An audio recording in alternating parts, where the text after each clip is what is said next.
नमस्कार दोस्तों, AC online classes YouTube channel पर आप सभी का स्वागत है। दोस्तों, हमने पिछली क्लास में बात की थी भारतीय संविधान निर्माण प्रक्रिया की। भारतीय संविधान निर्माण प्रक्रिया में हमने जो पढ़ा था दोस्तों, उसमें हमने ये पढ़ा था स्वराज विधेयक से लेकर आगे वावेल योजना और शिमला सम्मेलन तक की हम बात कर चुके थे। दोस्तों, आज की इस क्लास में हम बात कर रहे हैं कैबिनेट मिशन की। आज हम बात कर रहे हैं कैबिनेट मिशन की। दोस्तों देखिए, कैबिनेट मिशन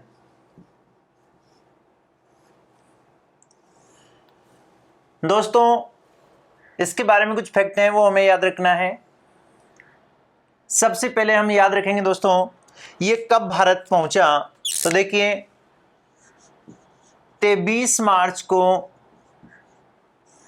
ये कराची पहुंचा।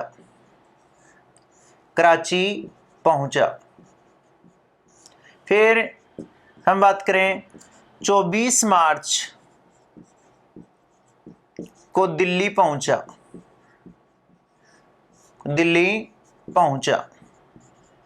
और दोस्तों, एक और भी याद रखना है, 16 मई को अपनी रिपोर्ट प्रस्तुत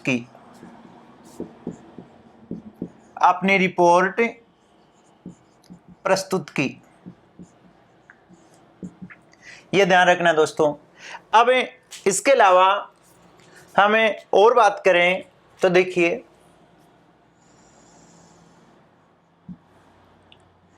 तीन सदस्यीय आयोग था। ये 3 सदस्यीय आयोग। कितने सदस्य शामिल थे इसमें दोस्तों? 3। तो देखिए, 3 सदस्यों में कौन कौन थे? 3 सदस्यों में हम बात करते हैं दोस्तों, एक तो था अध्यक्ष और 2 थे इसमें सदस्य।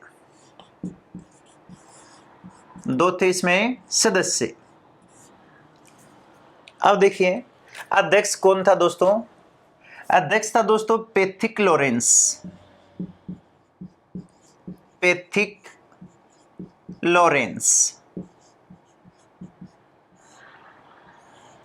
और सदस्यों की अगर हम बात करें तो एक तो था एवी अलेक्जेंडर और दूसरा जो था वो था सर स्टेफर्ड क्रिप्स। ये हो गए। अब देखो दोस्तों, यहां ये भी याद रखना है, पैथिक लॉरेंस तो था दोस्तों भारत सचिव। ये तो कौन हो गया? भारत सचिव। और ये जो एवी अलेक्जेंडर हैं, ये हो गया प्रथम नौसेना अध्यक्ष। सर स्टेफर्ड क्रिप्स की अगर हम बात करें तो ये थे व्यापार बोर्ड के अध्यक्ष।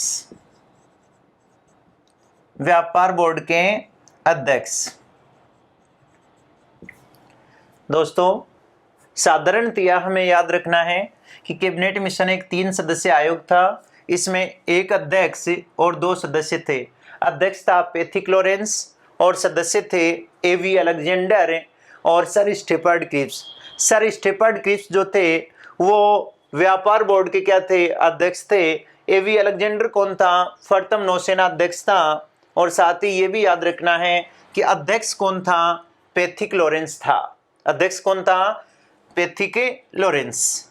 अब देखिए दोस्तों, ये जो पैथिक लॉरेंस था ये था भारत सचिव। एक पर्सन और आता है दोस्तों,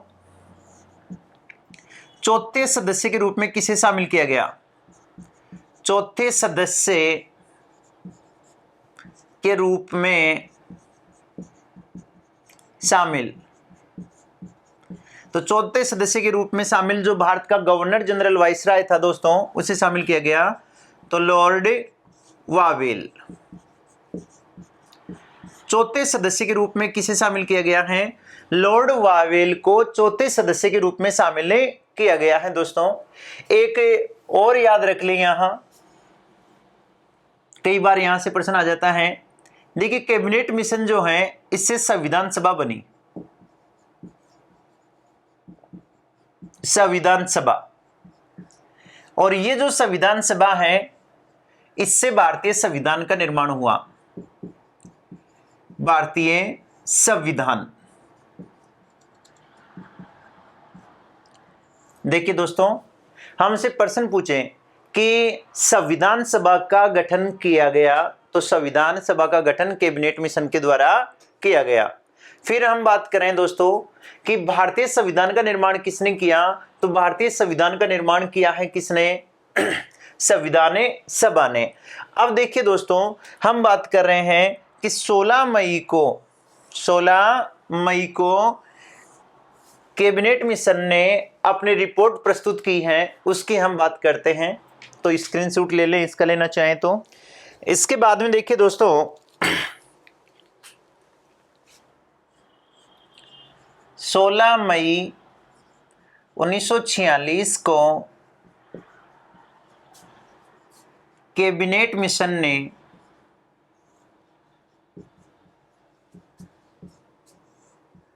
अपनी रिपोर्ट प्रस्तुत की, अपनी रिपोर्ट प्रस्तुत की।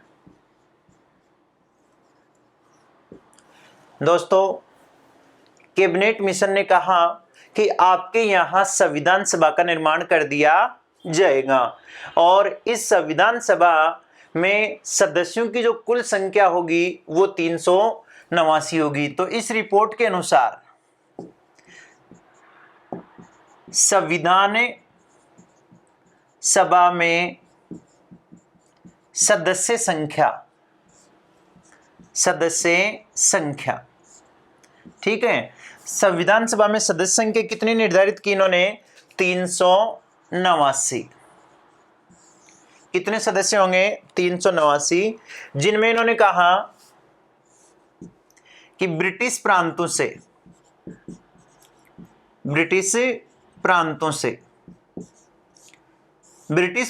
होंगे दोस्तों 292 सदस्य। फिर इन्होंने कहा देसी रियासतें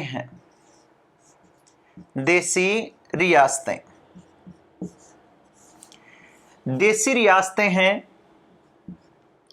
इसमें 93 सदस्य होंगे। और जो चीफ कमिश्नरी क्षेत्र हैं, chief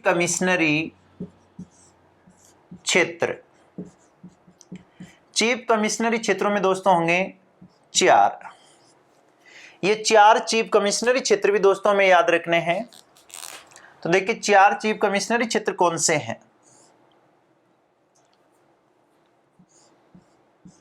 number 1 Delhi, number 2 Ajmer, number 3 Coorg Karnataka,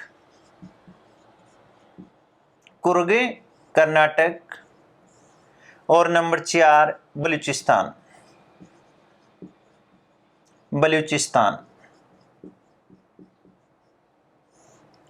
ये दोस्तों 4 चीफ कमिश्नरी क्षेत्र हो गए, दिल्ली, अजमेर, कुर्ग कर्नाटक और बलूचिस्तान।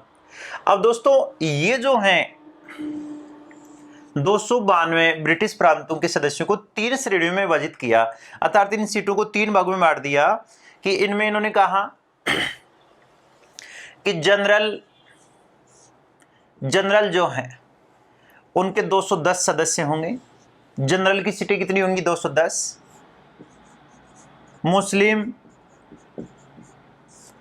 मुस्लिम की सीटें होंगी दोस्तों 78। और फिर इन्होंने कहा जो सिख हैं, सिखों की सीटें होंगी 4। और ये जो 4 सीटें हैं ये केवल पंजाब से होंगी, केवल पंजाब।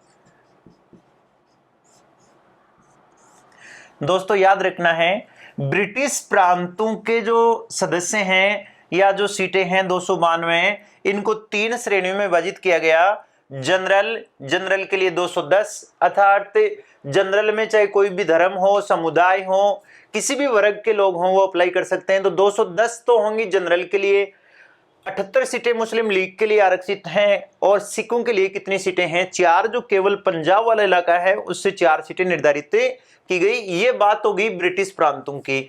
तो ब्रिटिश प्रांतों से टोटल कितने सदस्य होंगे? 292, और फिर इनमें से जनरल की सीटें कितनी होंगी? 210, मुसलमानों की सीट कितनी होंगी? 78, और सिखों की सीट कितनी होंगी? 4। अब दोस्तों अगर हमसे पूछे देशी रियासतों के कितने सदस्य थे, तो 93, और चीफ कमिश्नरी क्षेत्र कितने थे? 4। अब 4 में दिल्ली, अजमेर, कुरु कर्नाटक और बलूचिस्तान। अब दोस्तों एक और याद रखना है, इसको थोड़ा हम आगे बढ़ाएं तो देखिए, स्वतंत्रता के बाद, स्वतंत्रता के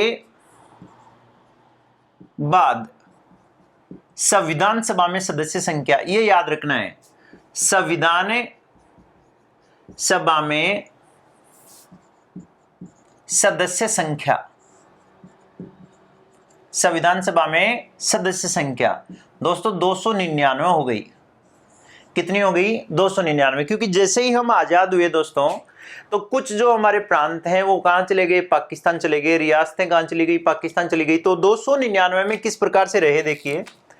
299 में अगर हम बात करें तो दोस्तों जो ब्रिटिश प्रांत हैं, ब्रिटिश प्रांत, ब्रिटिश प्रांतों से बचे दोस्तों 226, और जो देशी रियासतें हैं, देशी रियासतें, देशी रियासतें से 70 दोस्तों, और चीफ कमिश्नरी क्षेत्रों से 3।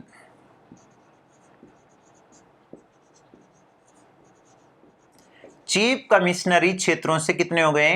3।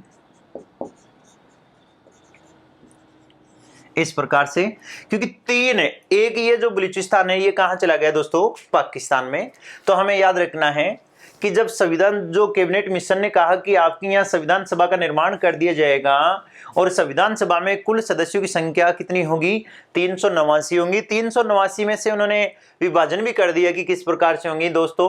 तो उन्होंने कहा ब्रिटिश प्रांतों से होंगी 292, देशी रियासतों से 93 होंगी, और 4 चीफ कमिश्नरी क्षेत्रों से होंगी। साथ ही ये भी कर दिया उन्होंने कि जो ब्रिटिश प्रांत हैं इनकी सीटों को 3 श्रेणियों में विभाजित किया जाएगा, जिनमें जनरल के लिए 210 सीटें होंगी, मुस्लिम लीग के लिए 78 सीटें होंगी, और जो सिख हैं उनके लिए जो हैं वो कितनी सीटें होंगी दोस्तों? 4। जो पंजाब वाला इलाका था उससे 4 सीटें निर्धारित की गई दोस्तों।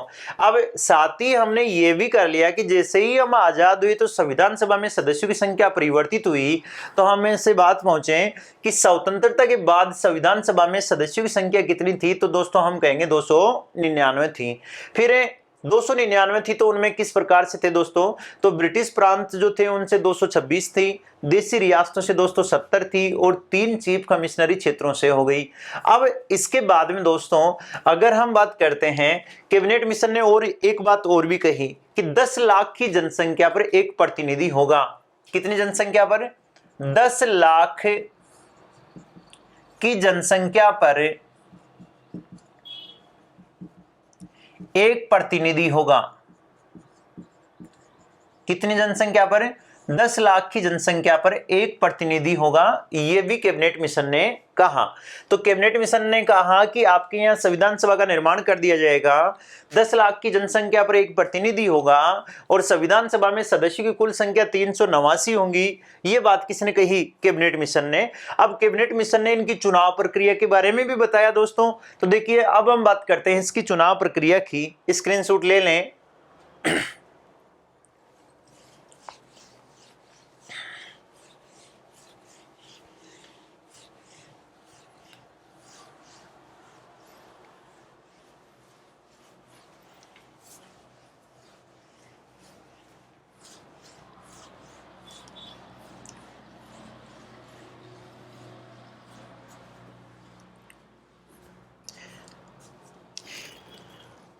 अब बात करें दोस्तों चुनाव प्रक्रिया। चुनाव प्रक्रिया, चुनाव प्रक्रिया की बात करें तो कैबिनेट मिशन ने कहा कि जो देशी रियासतें हैं उनके सदस्यों को मनोनीत किया जाएगा, और जो ब्रिटिश प्रांतों के जो सदस्य हैं, या हम कह दें बाकी सदस्यों को क्या किया जाएगा, जो निर्वाचित किया जाएगा, और देशी रियासतों के सदस्यों को क्या किया जाएगा, मनोनीत किया जाएगा। दोस्तों यहां ध्यान दें, इन्होंने कहा ब्रिटिश प्रांतों के सदस्यों को क्या किया जाएगा, ब्रिटिश प्रांतों के सदस्यों को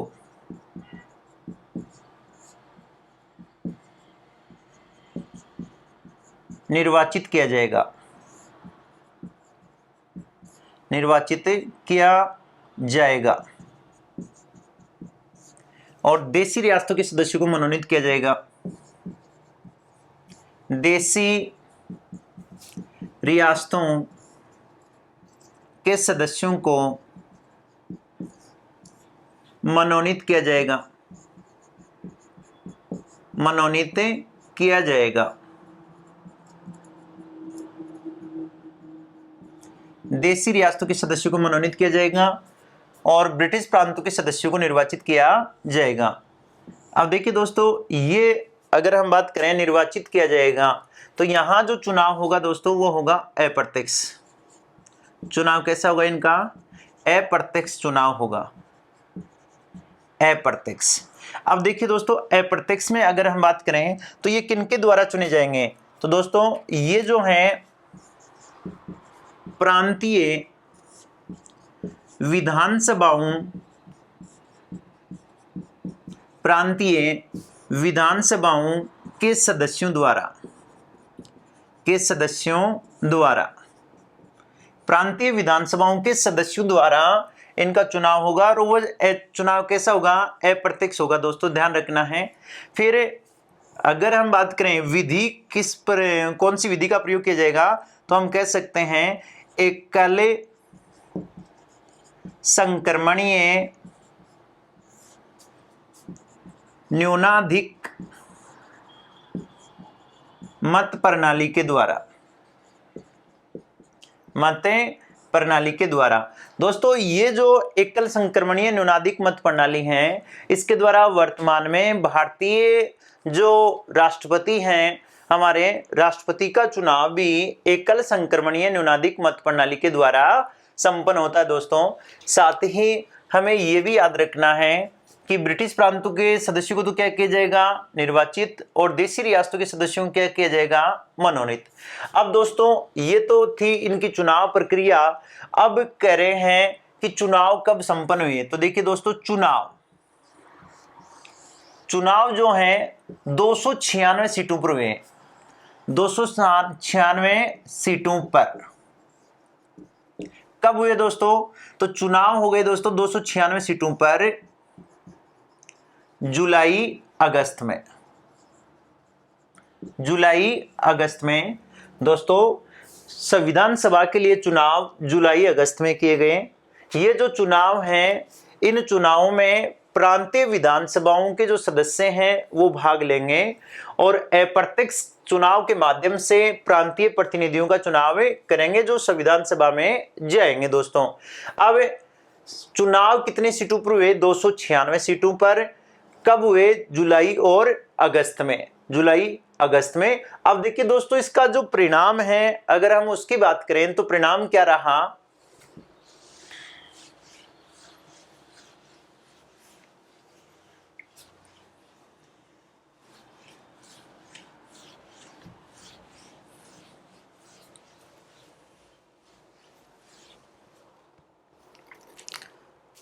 हम बात करें दोस्तों इसके परिणाम की, संविधान सभा के चुनावों का जो परिणाम था उनमें अगर हम बात करें तो देखिए 296 जो सीटें थी टोटल, उनमें से सर्वाधिक सीटें प्राप्त हुई किनको, कांग्रेस को।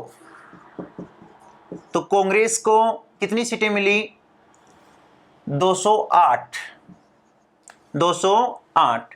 फिर दोस्तों अगर हम बात करें मुस्लिम लीग है, मुस्लिम लीग, मुस्लिम लीग को कितनी सीटें मिली दोस्तों, 73। और फिर हम बात करें दोस्तों जो अन्य को कितनी मिल गई दोस्तों, 15। तो इनको अगर हम बात करें, ये जो 15 हैं, इन 15 में निर्दलीय हैं, निर्दलीय दोस्तों 8 हैं। कितने निर्दलीय थे? 8। और जो छोटी पार्टियां थी, छोटी पार्टियां, ये जो छोटी पार्टियां थी वो थी 7। तो चुनाव कितनी सीटों के लिए हुए? 296 सीटों पर चुनाव हुए। 296 सीटों का परिणाम क्या रहा? तो कांग्रेस को दोस्तों 208 सीटें मिली, मुस्लिम लीग को 73 सीटें मिली, और अन्य जो हैं जिनमें निर्दलीय भी शामिल हैं और छोटी पार्टियां भी शामिल हैं, तो टोटल कितनी हो गई? 15। अब देखिए दोस्तों, कम सीटें होने की वजह से मुस्लिम लीग ने क्या कर दिया? संविधान सभा का बहिष्कार। तो देखिए, कम सीटें होने की वजह से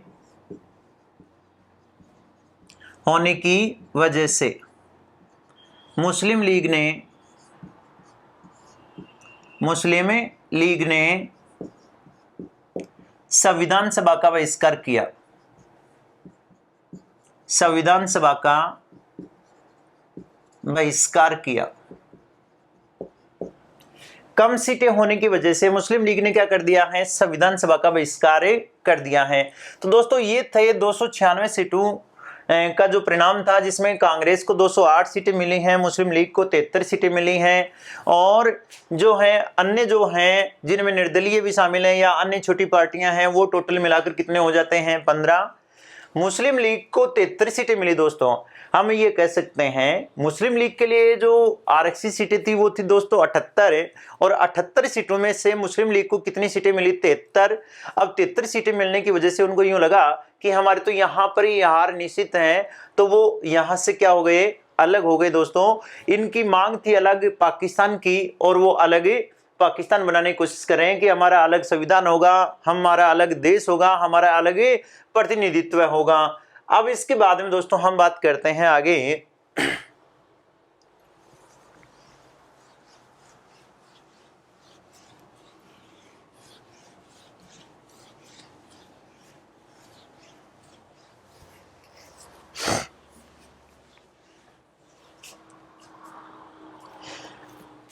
अब ध्यान दे दोस्तों, तो हम यहां याद रखेंगे संविधान सभा की प्रथम बैठक।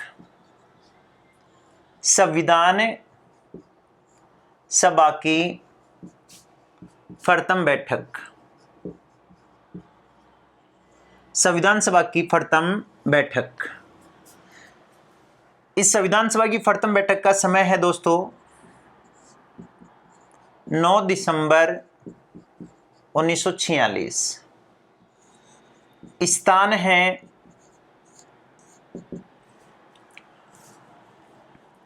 दिल्ली। प्रातः 11 बजे, प्रातः 11 बजे।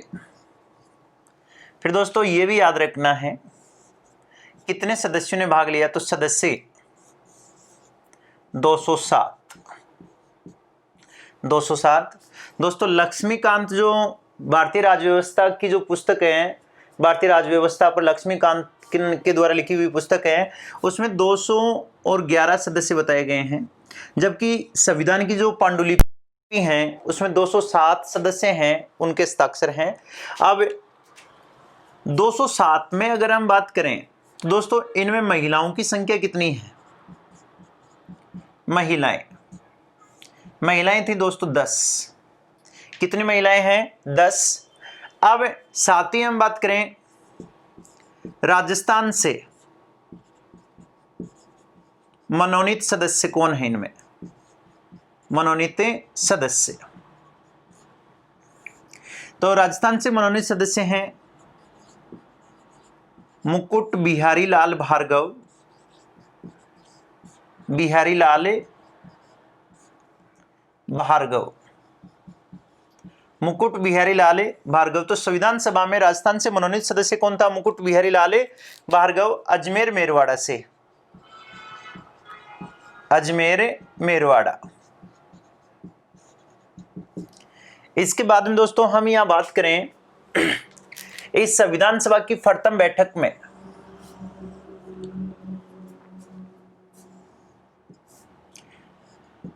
प्रथम अस्थायी अध्यक्ष, अस्थायी अध्यक्ष बनाया गया। वो अध्यक्ष किसे बनाया गया है? वो अध्यक्ष बनाया गया दोस्तों सच्चिदानंद सिन्हा को।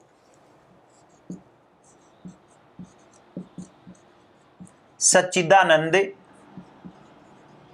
सिन्हा। ये जो सच्चिदानंद सिन्हा है, ये किसके आग्रह पर बनाया गया? आग्रह किसने किया था दोस्तों इसको बनाने के लिए? तो दोस्तों यहां याद रखना है, जेबी कृपलानी के आग्रह पर, जेबी कृपलानी के आग्रह पर सच्चिदानंद सिन्हा को संविधान सभा का प्रथम अस्थायी अध्यक्ष बनाया गया। दोस्तों सच्चिदानंद सिन्हा जो था, अगर इसकी हम बात करें, यह संविधान सभा का वरिष्ठतम सदस्य था। वरिष्ठतम सदस्य, ये क्या था? संविधान सभा का वरिष्ठतम सदस्य था। जब बात आई कि अध्यक्ष किसे बनाया जाए, तो जेबी कृपलानी ने कहा कि हमारी जो ये जो बैठक है या ये जो सभा है, इसमें जो वरिष्ठतम सदस्य हैं उसको क्या बना दिया जाए? तो उसको इस अध्यक्ष से बना दिया जाए। तो वो अध्यक्ष बना सच्चिदानंद सिन्हा, जो अस्थायी अध्यक्ष था। दोस्तों यहाँ एक और बात भी याद रखनी है, उपाध्यक्ष कौन बने? उपाध्यक्ष, उपाध्यक्ष कौन बने? तो उपाध्यक्ष बने थे दोस्तों Frank Anthony. Frank Anthony, Frank Anthony क्या बने हैं? अध्यक्ष बने हैं। ये फ्रैंक एंथनी जो हैं वो एंग्लो इंडियन है या आंग्ल भारतीय समुदाय के हैं। आंग्ल भारतीय समुदाय। फ्रैंक एंथनी आंग्ल भारतीय समुदाय के हैं दोस्तों। एक पर्सन और भी याद रखना है, ये जो फ्रैंक एंथनी हैं, इनकी हम बात करें दोस्तों, तो ये राष्ट्रपति द्वारा लोकसभा में सर्वाधिक बार मनोनीत होने वाले सदस्य हैं। कौन? Frank Anthony. ठीक है, राष्ट्रपति द्वारा लोकसभा में सर्वाधिक बार मनोनीत होने वाले एंग्लो इंडियन सदस्य कौन हैं? तो वो है फ्रैंक एंथनी। कितनी बार मनोनीत किए गए? 8 बार मनोनीत हो चुके हैं दोस्तों। तो आपको दोस्तों ये याद होगा कि लोकसभा में राष्ट्रपति जो है वो 2 सदस्य अर्थात आंग्ल भारतीय समुदाय के लोगों को चुनता है। साथ ही आपको ये भी याद होगा कि राज्यसभा में राष्ट्रपति 12 सदस्यों को मनोनीत करता है। यहां ये याद रखना है थोड़ा। तो उपाध्यक्ष कौन हो गया? Frank Anthony. प्रथम अस्थायी अध्यक्ष कौन हो गया? सच्चिदानंद सिन्हा। आग्रह किसने किया? जेबी कृपलानी ने। यह संविधान का क्या था? वरिष्ठतम सदस्य। दोस्तों यहां से हम एक पर्सन और जोड़ रहे हैं। अगर हम बात करें दोस्तों लोकसभा में प्रोटेम स्पीकर की, लोकसभा में प्रोटेम स्पीकर की, तो लोकसभा में प्रोटेम स्पीकर और साथ ही हम बात कर दे राज्यों की जो विधानसभाएं होती हैं उनमें भी प्रोटेम स्पीकर होता है दोस्तों। लोकसभा में जो प्रोटेम स्पीकर होता है उसकी नियुक्ति करता है राष्ट्रपति, और राज्य जो विधानसभा है राज्यों में, विधानसभाओं में प्रोटेम स्पीकर की नियुक्ति करता है राज्यपाल। दोस्तों ये जो प्रोटेम स्पीकर है ये एक अस्थायी अध्यक्ष होता है जो नवगठित विधानसभा कह दें या केंद्र में नवगठित लोकसभा कह दें, उनका वरिष्ठतम सदस्य होता है दोस्तों। फिर वो कार्य क्या करता है? तो जो प्रोटेम स्पीकर है नवगठित विधानसभा हो या नवगठित लोकसभा हो उनके सदस्यों को शपथ दिलाता है और अपने नियंत्रण में ही लोकसभा अध्यक्ष और उपाध्यक्ष के चुनाव संपन्न करवाता है। साथ ही हम बात कर दें राज्यों में, तो विधानसभा अध्यक्ष और विधानसभा उपाध्यक्ष का चुनाव कौन संपन्न करवाएगा दोस्तों? किसके निर्देशन में या किसके नियंत्रण में चुनाव होंगे? तो वो हो जाएंगे प्रोटेम स्पीकर के। तो प्रोटेम स्पीकर अगर हम बात करें तो ये सच्चिदानंद जो सिन्हा था ये संविधान सभा जो थी उसका वरिष्ठतम सदस्य था। इसी के आधार पर अगर हम बात करें वर्तमान में ले जाएं इसको, तो वर्तमान में ऐसा हो रहा है प्रोटेम स्पीकर की नियुक्ति में। अब इसके बाद में दोस्तों ये तो हो गई 9 दिसंबर 1946 की बात। अब हम बात करते हैं दोस्तों 11 दिसंबर की। देखिए दोस्तों 11 दिसंबर की हम बात कर रहे हैं। 11 दिसंबर 1946, यहां ध्यान रखना है दोस्तों, डॉक्टर राजेंद्र प्रसाद को स्थायी अध्यक्ष बनाया गया, को स्थायी अध्यक्ष बनाया गया।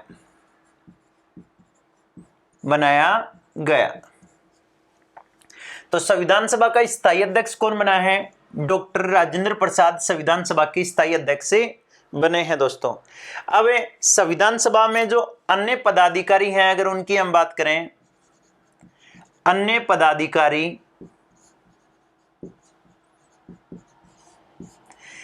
पदाधिकारियों में दोस्तों हम बात करेंगे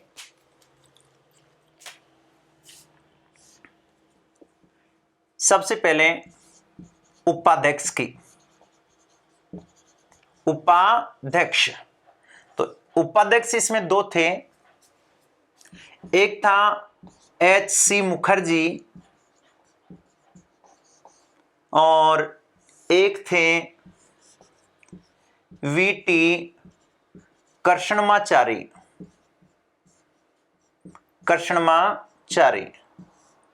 दोस्तों ये दो उपाध्यक्ष थे। फिर हम दोस्तों दूसरी अगर हम बात करें, सचिव कौन थे? सचिव, संविधान सभा के सचिव कौन थे? तो संविधान सभा के सचिव थे दोस्तों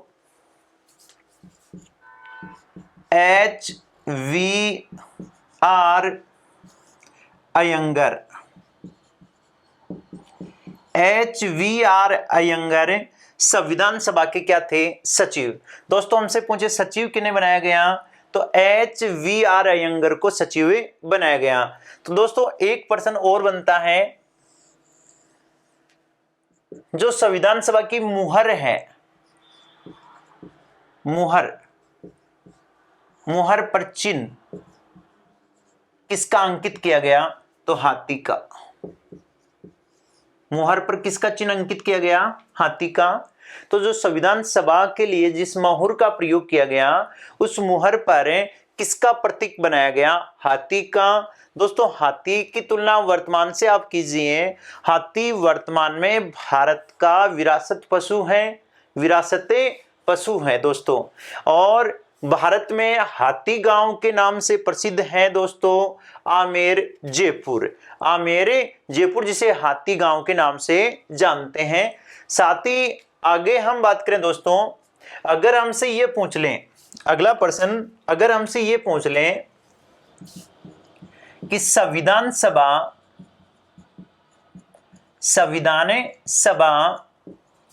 का मुख्य प्रारूपकार कौन था?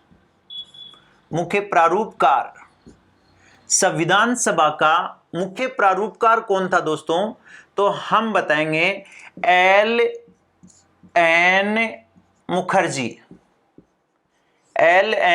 मुखर्जी ये संविधान सभा के मुख्य प्रारूपकार हो गए। संविधान सभा के मुख्य प्रारूपकार कौन थे? तो L.N. मुखर्जी संविधान सभा के मुख्य प्रारूपकार थे। दोस्तों और भी याद रखना है हमें, अगर हम बात करें संवैधानिक सलाहकार कौन थे? संवैधानिक सलाहकार, तो संवैधानिक सलाहकार थे वो थे B.N. राव। संवैधानिक सलाहकार किन्हें बनाया गया? B.N. राव को संवैधानिक सलाहकार बनाया गया। दोस्तों हमें याद रखना है B.N. राव एक मुख्य जो है विधिवेता थे, या हम कह दें एक एडवोकेट थे। कौन? B.N. राव। अर्थात B.N. राव के बारे में और हम बात करें तो B.N. राव जो हैं वो अंतर्राष्ट्रीय न्यायालय में भारत की तरफ से शामिल होने वाले प्रथम न्यायाधीश भी रहे हैं। कौन है? BN राव। दोस्तों BN राव अंतर्राष्ट्रीय न्यायालय में न्यायाधीश बनने वाले प्रथम न्यायाधीश हैं। और हमें याद रखना है, अब एक जो टर्म आ गया है अंतर्राष्ट्रीय न्यायालय। दोस्तों आप सभी को ज्ञात होगा कि अंतर्राष्ट्रीय न्यायालय जो है उसका गठन 1945 ईस्वी में किया गया था और 1946 से अंतर्राष्ट्रीय न्यायालय ने काम करना प्रारंभ किया था। दोस्तों अंतर्राष्ट्रीय न्यायालय जो है वो हेग नीदरलैंड में उसका मुख्यालय है। कहाँ है उसका मुख्यालय? हेग नीदरलैंड में उसका मुख्यालय है। और साथ ही हम ये याद रखेंगे उसमें न्यायाधीशों की संख्या 15 होती है और उनके न्यायाधीशों का कार्यकाल 9 वर्ष का होता है। दोस्तों आज तक जो है या भारत की तरफ से आज तक अंतर्राष्ट्रीय न्यायालय में 4 न्यायाधीश बन चुके हैं। कितने न्यायाधीश बन चुके हैं? 4। पहले जाने वाला था BN राव, दूसरा राजस्थान के डूंगरपुर जिले से था डॉक्टर नगेंद्र सिंह, तीसरा दोस्तों था RS पाठक और चौथा जो था दोस्तों वो है वर्तमान में राजस्थान के जोधपुर जिले के दलवीर भंडारी। तो दोस्तों ये याद रखना है अंतरराष्ट्रीय न्यायालय में जो वर्तमान में भारत की तरफ से न्यायाधीश हैं उनका क्या नाम है? तो दलवीर भंडारी। कहां से हैं? तो दोस्तों वो है जोधपुर जिले से। अब हम बात कर रहे हैं 13 दिसंबर 1946 पंडित जवाहरलाल नेहरू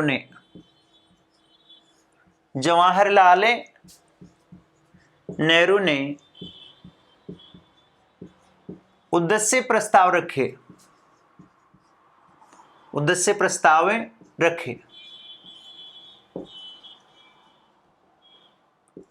ये जो उद्देश्य प्रस्ताव है दोस्तों, इन उद्देश्य प्रस्तावों को संविधान सभा के समक्ष रखा। संविधान सभा ने इनको स्वीकृति प्रदान कर दी। दोस्तों तो देखिए संविधान सभा ने 22 जनवरी 1947 को इन्हें स्वीकृति प्रदान की।